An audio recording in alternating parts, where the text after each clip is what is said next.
ఎంత దారుణమైనటువంటి ఘటన చోటు చేసుకుందో మనం అందరం కూడా చూసాము, విన్నాము.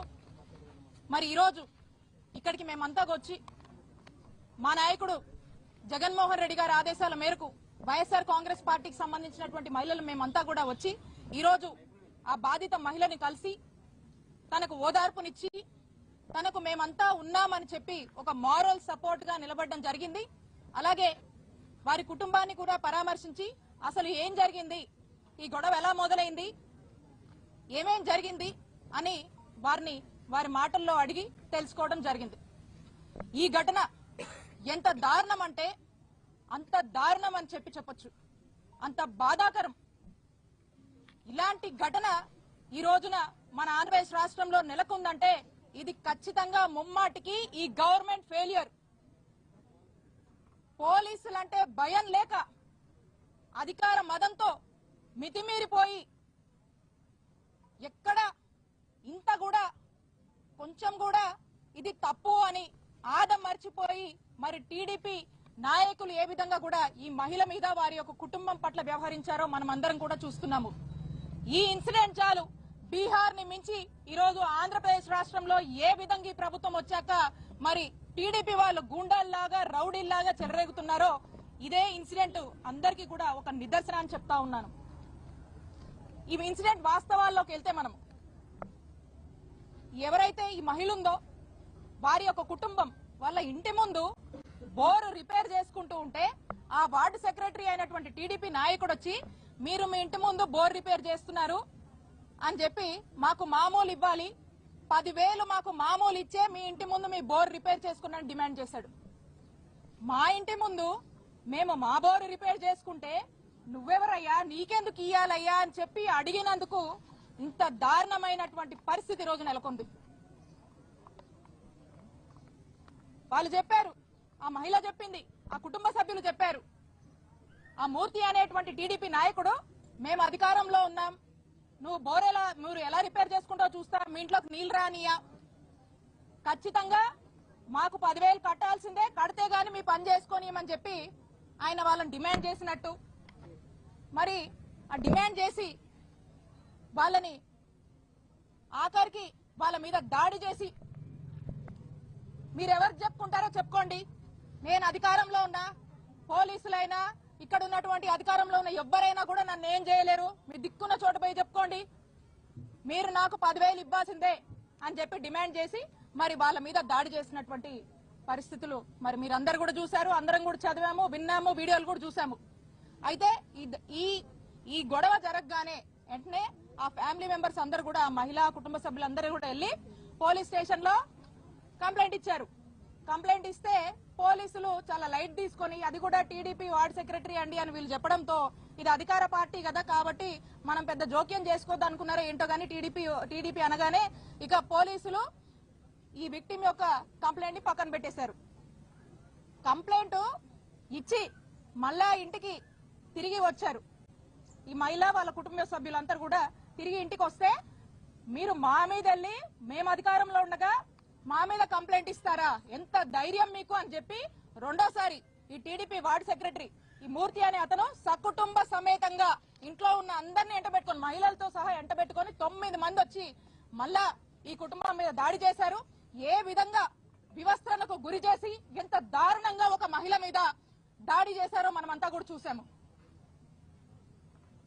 ఇది ఎంత బాధాకరం అంటే అంత బాధాకరం, అంత దారుణమైనటువంటి ఘటన చోటు చేసుకుందంటే అధికార మదం, అహంకారం, కళ్ళు నెత్తికెక్కడం, వీళ్ళ మామూళ్ల కోసం ఎక్కడి దాకా కూడా దిగజారారో ఈ రోజున మనకు అర్థమవుతుంది. రాష్ట్ర వ్యాప్తంగా కూడా ఏ వార్డులో గాని ఏ గ్రామంలో గాని ఎవరన్నా ఇల్లు కట్టుకున్నా ఇంటికి సంబంధించి ఇసుక గాని మట్టి గాని లేకపోతే ఇటుకలు గాని ఏ మెటీరియల్ తెచ్చి ఇంటి ముందు పెట్టుకున్నా టీడీపీ వాళ్ళకి మామూలు ఇవ్వాలి, ఏమంటే మేము అధికారంలో ఉన్నాం, మీరు ఏది చేయాలన్నా మాకు ఇవ్వాలి.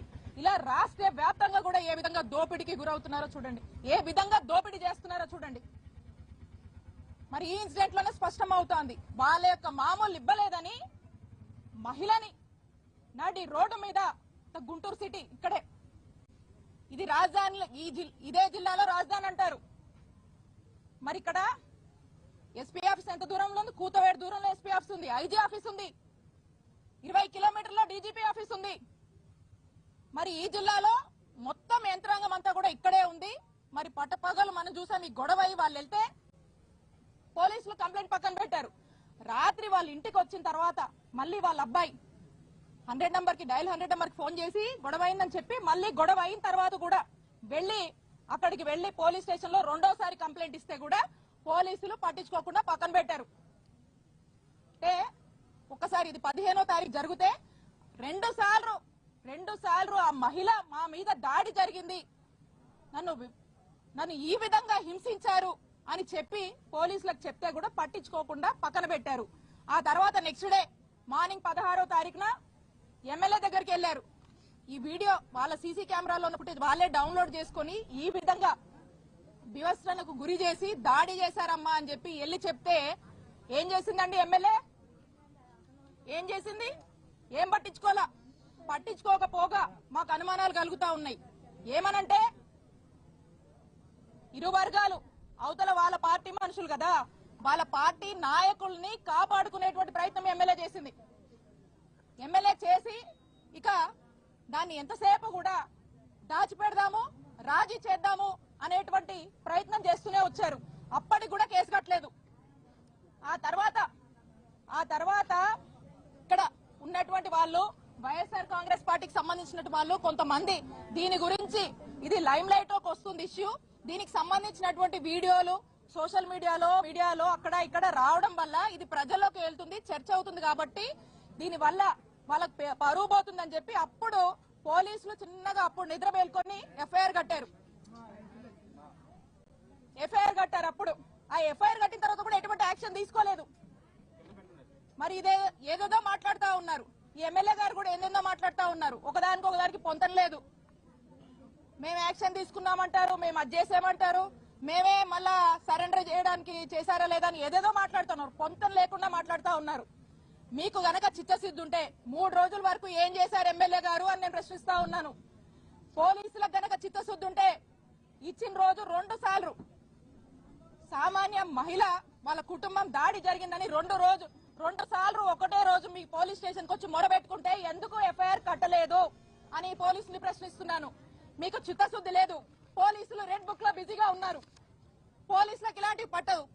ఒక మహిళను వివస్త్రణకు గురి చేసి ఈ విధంగా దాడి చేసినా కూడా పట్టలేదంటే ఒక్కసారి ఆలోచించుకోండి. కూటమి ప్రభుత్వానికి మహిళల రక్షణ అన్నా ప్రజల రక్షణ అన్నా పట్టింపు లేదు.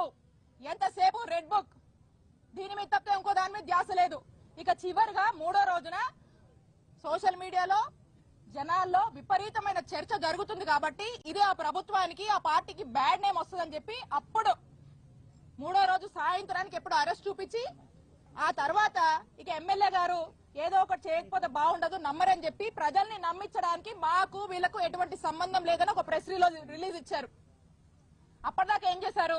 మీకు చిత్తశుద్ధి ఉంటే ఆ మహిళ ఆ కుటుంబం వాళ్ళ బాధని మీకు ఆ వీడియోని చూపించి ఏడ్చినప్పుడు ఏమైంది మీ చిత్తశుద్ధి?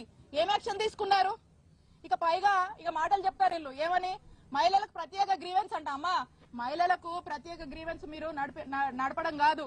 మీ దగ్గరికి ఏడుస్తూ వచ్చినటువంటి మహిళ వివస్త్రణకు గురై ఏడుస్తూ తన బాధను చెప్పుకొని టీడీపీ వాళ్ళు మామూళ్ల కోసం ఈ విధంగా హింసించి కొట్టారని చెప్తే అది పట్టించుకొని మీరా గ్రీవెన్స్ గురించి మాట్లాడతారు. ఫస్ట్ అవి పట్టించుకోండి. మీ దగ్గరకు వచ్చిన మహిళకు మీరు న్యాయం చేయండి.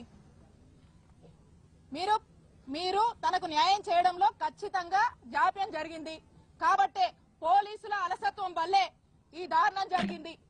ఇది మీరు గనక సరైన టైంలో టైమ్లీ యాక్షన్ తీసుకుంటే గనక ఇది జరిగి ఉండేది కాదు. దీనికి ఏం సమాధానం చెప్తారు? ఎవరు రెస్పాన్సిబుల్ తీసుకుంటారు? పోలీసులు సమాధానం చెప్పాలి. ఈ ప్రభుత్వానికి ఈ ఇన్సిడెంట్ అనేది ఈ ప్రభుత్వానికి ప్రభుత్వ పోలీసులు తలదించుకునేటువంటి ఇన్సిడెంట్ ఇది. Shame on this government. అలాంటి ఇన్సిడెంట్ ఇది. ఫర్దర్ ఇలాంటి ఇన్సిడెంట్ ఎక్కడా రైజ్ అవ్వకుండా కాపాడేందుకు పోలీసులు ఈ ప్రభుత్వం దృష్టి పెడితే బాగుంటుందని హెచ్చరిస్తూ ఇప్పటికైనా రెడ్ బుక్ మానుకొని వైఎస్ఆర్ కాంగ్రెస్ పార్టీ యాక్టివిస్టుల మీద వైఎస్ఆర్ కాంగ్రెస్ పార్టీ సంబంధించి ఎవరన్నా ఈ అధికార పార్టీ వాళ్ళు చేస్తున్నటువంటి దోపిడీ మీద, వాళ్ళు చేస్తున్నటువంటి అన్యాయాల మీద, వాళ్ళ హామీల మీద నిలబడినందుకు ప్రశ్నిస్తే వాళ్ళని హింసించడం మానేయండి. ఇప్పటికైనా సామాన్య ప్రజలకు న్యాయం చేసే దాని మీద దృష్టి పెట్టండి. మహిళలకు జరుగుతున్నటువంటి ఇలాంటి అన్యాయాలు కట్టడి చేసేందుకు ప్రయత్నించండి అని ప్రభుత్వాన్ని హెచ్చరిస్తూ ఈ గుంటూరులో ఇలాంటి ఇన్సిడెంట్ చూడడం, దీని గురించి వినడం, ఈ రోజు వాళ్ళని కలుసుకోవడము, ఆమె మాటల్లో వింటే ప్రతి ఒక్కరి మనసు కూడా, ప్రతి ఒక్క మహిళకు కూడా ఈరోజు ఒక కలిసివేసేటువంటి ఇన్సిడెంట్. ఇలాంటి ఇన్సిడెంట్స్ రిపీట్ కాకుండా ఉండేందుకు తగిన చర్యలు, జాగ్రత్తలు తీసుకొని ఇప్పటికైనా ఈ ప్రభుత్వం బోళ్లు దగ్గర పెట్టుకుని పనిచేయాలని మరొకసారి వాళ్ళని హెచ్చరిస్తున్నాం.